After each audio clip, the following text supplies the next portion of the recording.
ജമ്മു കാശ്മീരിൽ തെരഞ്ഞെടുപ്പിന് സജ്ജമായി ബി.ജെ.പി. ദേശീയ അധ്യക്ഷൻ ജെ.പി. നദ്ദ ജമ്മുവിലെത്തി. ബി.ജെ.പി. സംസ്ഥാന സമിതി യോഗത്തിലും ജെ.പി. നദ്ദ പങ്കെടുക്കും.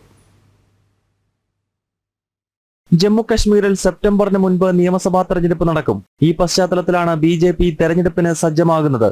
ഹിന്ദുക്കൾ ഭൂരിപക്ഷമുള്ള ജമ്മു മേഖല ബി.ജെ.പിയുടെ പരമ്പരാഗത ശക്തി കേന്ദ്രമാണ്. എന്നാൽ മുസ്ലിം ഭൂരിപക്ഷമായ കശ്മീർ താഴ്വരയിൽ കൂടി വേരുണ്ടാക്കി ജമ്മു കശ്മീരിൽ ഭരണം പിടിക്കാനാണ് ബി.ജെ.പിയുടെ ശ്രമം. കേന്ദ്രം നടപ്പാക്കുന്ന വികസന പ്രവർത്തനങ്ങളും ഭീകരവാദം കുറഞ്ഞതും ഗുണം ചെയ്യുമെന്ന് ബി.ജെ.പി. വിലയിരുത്തുന്നു. പാർട്ടി ദേശീയ ജനറൽ സെക്രട്ടറി തരുൺ ചുക്കാണ് ജമ്മു കശ്മീരിന്റെ പ്രഭാരി. ആശിഷ് സൂഡ് സഹപ്രഭാരിയും. ഇരു നേതാക്കളും മാസങ്ങളായി ജമ്മുവിൽ ക്യാമ്പ് ചെയ്ത് സംഘടനാ പ്രവർത്തനം ഏകോപിപ്പിക്കുന്നു. ജമ്മു കശ്മീരിൽ അവസാനമായി നിയമസഭാ തെരഞ്ഞെടുപ്പ് നടന്നത് 2014-ലാണ്.